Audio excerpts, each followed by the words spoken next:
Hello there guys, welcome back to Younes Talks Football, welcome back to a brand new video. I hope all of you are doing well today. This is video number 2 of 2. This is your England preview. My previous video earlier today, I done a video in relation to Hakimi joining Chelsea and how close that is going to happen, as well as my thoughts on the fact that Fonseca to Tottenham is now off and Gattuso is the man that Tottenham are going for. Yes, Gattuso. You heard that correctly. So you can check that video out there if you do want to check it out after you're done with this. But for now, this is England versus Scotland and the preview to tomorrow's game. I will be doing a live stream, a watch along on Twitch, so make sure you check out the link in the description where you can catch my Twitch and yeah, we can watch the game together. England versus Scotland. It's a derby. It's a derby and it's a tasty one. The last time we faced Scotland was when? A long time ago. I mean, I don't even remember if we've done so in recent memory. It's been a long while. And it's bragging rights at the end of the day. England versus Scotland. There's that thing about which country is bigger. And I think right now most people understand that it is England. But Scotland want to prove a point. And Scotland want to come and beat England at Wembley to show how far Scottish football has developed. Now what doesn't help them is that they've just lost 2-0 against Czech Republic. And they've done so in a manner where they didn't look very convincing. Yes, they had chances. Yes, towards the end of the second half especially, they were throwing the kitchen sink, the bathtub, the flipping sofa, the settee, the TV, whatever you want to pick out from your house. They threw it at Czech Republic, but they couldn't get the job done. They couldn't. And Czech Republic were very smart, very professional, and very clinical in their approach in terms of seeing the chances and hitting Scotland where it hurts most. And to be honest, the way that they were clinical was absolutely insane. Absolutely insane. You saw the header from Schick that just went straight into the bottom corner and he placed it so beautifully. Should he be winning a header in that position in the first place around so many Scottish men and so many Scottish defenders? You probably think not. But the second goal was out of this world. Goal of the tournament as far as I'm concerned. Yes, you can, go to other goals that have been scored, but that goal for me so far, goal of the tournament. The way that Schick just managed to know that the keeper was off his line and hit it from 45 yards out or 50 yards or wherever it was near the halfway line. Bends it and smashes it way over the goalkeeper and it hits the net and it's a 2-0 win. Unbelievable. But that is the problem with Scotland. Whether, at the back they're not very compact, they're not very solid. They are able to let go of transition very easily. And with England, I feel like going forward, that should be our strength. I know Southgate likes to set us up in a way where it's defensive and it can be a bit negative and it's a little bit cagey and, you don't really get very entertained by watching England. But the most important thing is the result. And I feel like, honestly, against Scotland, England would have to be very, very bad tomorrow to not get even a point against Scotland. It would have to be abysmal. England would have to go out there and do nothing. And I'm not saying that in an arrogant way. I think I'm saying that on a factual basis. England are just so much more better than Scotland. It's as simple as that. Regardless if Scotland have Robertson and they've got McGinn and they've got Billy Gilmour, who I adore, and as a Chelsea fan I think Billy Gilmour is such a talented young footballer. But he wasn't even used against Czech Republic and I'm not sure if Steve Clarke will end up using him. Personally I think they should, because he can move the ball very quickly, and if there's any surprise that they can get from that Scottish team, it's Billy Gilmour that I think can help construct it. With England though, we've already realised a couple of surprises. A surprise in Calvin Phillips and a surprise in Tyrone Mings. Calvin Phillips in that box-to-box role / DM supporting Declan Rice was absolutely immense against Croatia in a midfield that I think was very difficult to play against. When you're looking at Kovacic and Brozovic and Modric, you're thinking, we're going to get overrun in midfield, but boy, did Phillips completely handle his own. He really did handle his own. And he has to play. He has to play again. And much like Tyrone Mings, very solid at the back. Very, very solid. I was looking at that back line and we had, complete efficiencies in that back line. When you look at the way that we set up, we had Walker at right back, who didn't have a great game going forward. But left back, we had Kieran Trippier. And that is something where I think no one agreed. No one agreed with it. So in terms of the lineup, in terms of the starting 11, I've made a couple of changes. And I think you guys are going to agree. Now, in terms of the latest news, it seems like Maguire could be fit for this one. So we'll see if he is going to be fit and if he's going to be available. But the other piece of news is that Henderson, the goalkeeper, Dean Henderson, has withdrawn from the squad. And he's headed back to Man United, I'm presuming. So Pickford looks like he's going to be given the tournament. I'm guessing he will be in goal for England for the entire thing now. For as long as England are in the Euros, Pickford will be the chosen goalkeeper. So, bearing that in mind, let's get into the starting 11. So, formation, I think we need to stick with a back four, not go to a back three. Scotland played with a back three against Czech Republic, and that did not go well for them at all. Now, in terms of England, yes, we can play in a back three because it's Southgate, but look, even if Scotland are doing so, we shouldn't go, trying to match them. We are just so much more superior than the Scottish team. We just need to play our game, and we should have this result in the bag. And again, I'm not being arrogant, I just think we are just so much more stronger than them. It's as simple as that. I would go over back four, Pickford in goal, as I've just explained, he needs to be in goal. Now, in terms of the fullbacks, I'm changing them. I'm changing both, because Walker going forward was atrocious.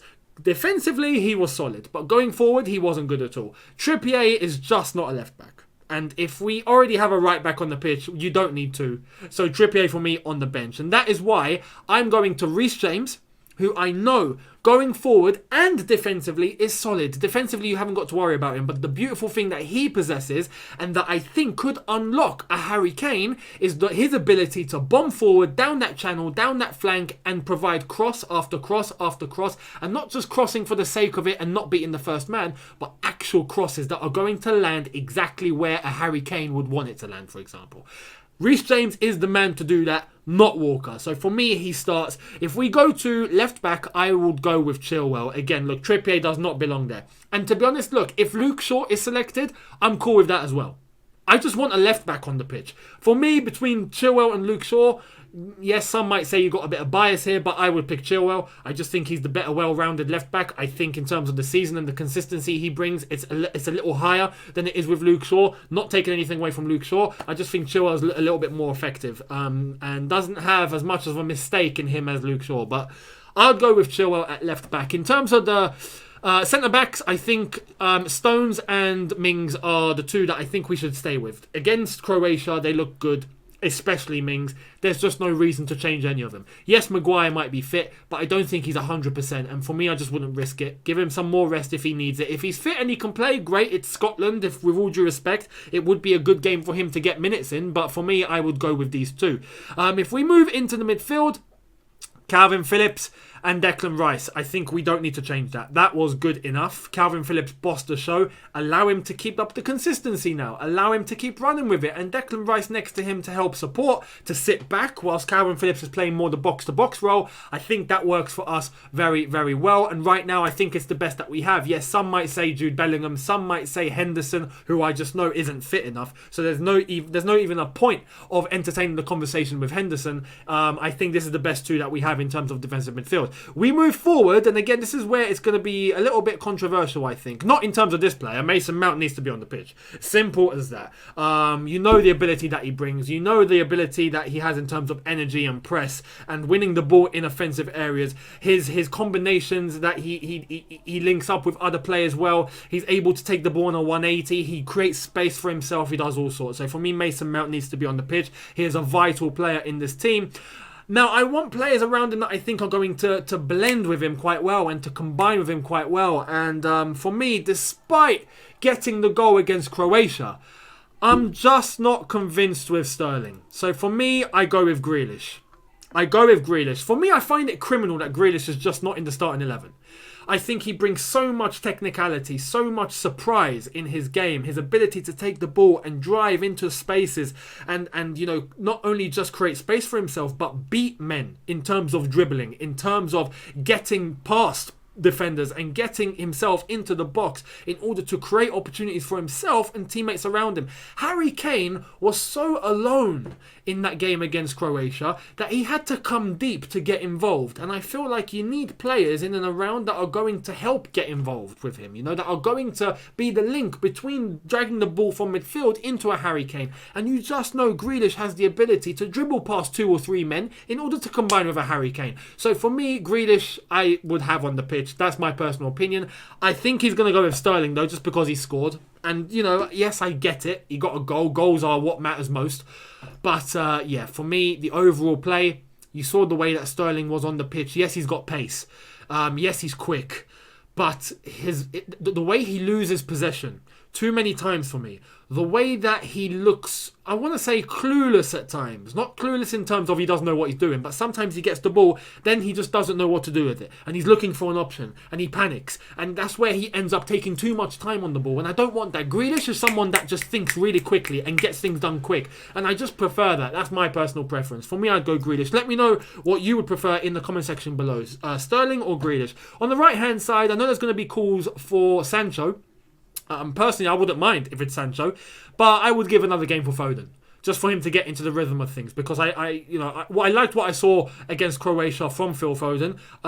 He got involved. He hit the post. He was doing things very, very well on that right-hand side. So for me, I would play him at least one more time, and then we can see if he's consistent. If not, we can bring in a Sancho. But for me, I would go Phil Foden. But I do want to see Sancho get minutes. Scotland is the perfect opportunity for him to do so as well. So for me, start off with Foden, can bring on Sancho later on. And up top, Harry Kane. Now, I just spoke about Harry Kane. I want him to be involved. For me, the one criticism I have of Harry Kane is he looked the slowest out of everyone. Very slow. Compared to Mount, compared to Sterling, compared to Foden, compared to Phillips. Everyone was kind of moving quick, and Harry Kane was moving at maybe 10% of what everyone else was moving at. It looked ridiculously slow. He looked so isolated. As I said, he had to come deep to get involved. Again, having midfielders or inverted forwards or wingers to get him involved as well would help.